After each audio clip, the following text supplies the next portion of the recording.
Performance Tools micro stubby screwdriver set, made in China. Sizes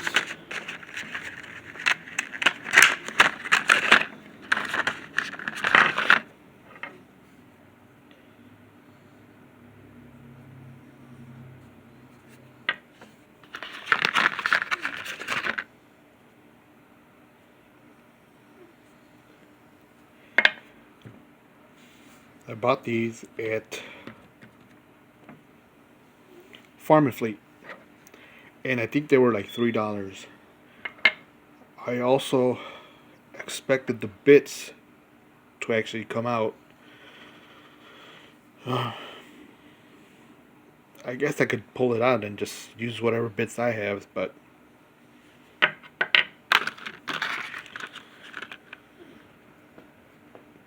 don't expect anything from them.